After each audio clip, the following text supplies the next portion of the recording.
여러분이 메일을 사용하시다 보면 어떤 특정 회사나 특정 사람한테 온 이메일 중 첨부 파일이 있는 경우가 있습니다. 예를 들어 여러분의 정기 고지서라든지 혹은 정기적으로 발송되는 이메일 뉴스레터라든지, 그래서 그 안에 첨부 파일들이 있어서 그 첨부 파일을 열어야만 여러분이 원하는 정보를 얻을 수 있죠.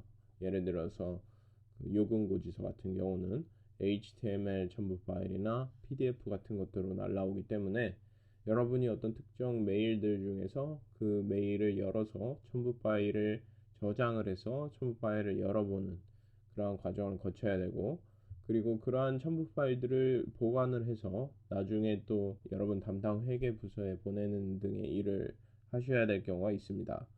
그래서 지금 만들어 볼 오토메이터 작업 흐름은 여러분의 메일 앱에 들어온 메일들 중에 특정 메일 주소로 발송된 것들을 필터링해서 그것들이 가지고 있는 첨부 파일을 다운로드 폴더에 저장하는 작업 흐름을 만들어 보겠습니다. 자, 그러면 우선 지금 제가 미리 샘플을 준비를 해 놨습니다. 여기 보시면 배경화면 1, 2, 그리고 여기는 그냥 일반 이메일입니다. 그래서 저는 이 세 개의 이메일 중에서 배경화면이 들어있는 첨부 파일로 들어있는 두 개의 이메일을 필터링해서 다운로드 폴더에 저장하고 싶습니다.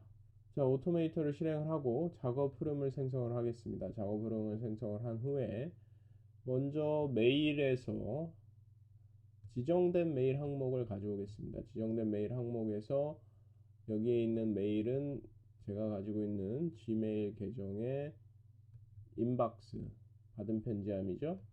받은 편지함을 선택하겠습니다. 그러면 받은 편지함에 있는 모든 항목들을 가지고 오겠죠. 그리고 나서 메일 항목을 필터링 하겠습니다. 받은 편지함에 있는 메일 항목을 필터링해서 메시지 중에, 전체 메시지 중에 보낸 사람이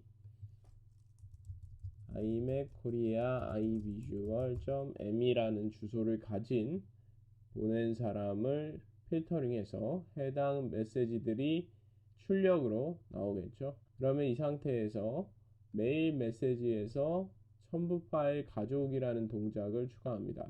그러면 첨부 파일 저장할 위치를 여러분들이 다운로드 폴더 혹은 기타 다른 폴더로 지정을 할 수가 있겠습니다. 자, 그러면 일단은 지정이 끝났습니다. 그렇기 때문에 이 상태에서 실행을 한번 해보도록 하죠. 실행. 그럼 작업 흐름이 완료되었습니다. 파인더를 열어서 다운로드 폴더에 들어가면 지금 보시는 것처럼 이미지 파일이 두 개가 들어온 걸 볼 수가 있습니다. 이 이미지 파일은 문제가 있네요. 그래서 이거를 이렇게 바꿔주면 정상적으로 다음과 같이 이미지 파일이 확인되고 있습니다. 자, 그래서 여러분들이 이메일에서 특정 이메일들의 첨부 파일을 필터링해서 필터링된 이메일들이 가진 첨부 파일을 다운로드 폴더로 옮겼습니다.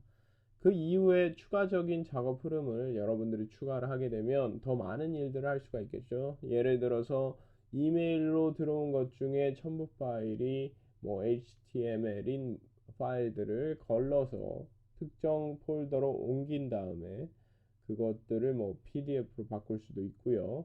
아니면 프린터로 출력을 할 수도 있겠죠. 그래서 여러분들이 원하는 항목을 바로 출력을 또 할 수가 있습니다. 그래서 find 항목 프린트라는 동작을 이렇게 추가를 하면 다운로드로 옮겨진 이미지 파일들을 다시 출력으로 보내겠죠. 그러면 여러분들의 기본 프린터나 기타 다른 프린터, 예를 들어서 저는 이 프린터로 출력을 할 수가 있을 겁니다. 그래서 예를 들어 고지서가 오면 바로 프린터로 출력을 하는 동작 흐름을 만들 수가 있는 것이죠.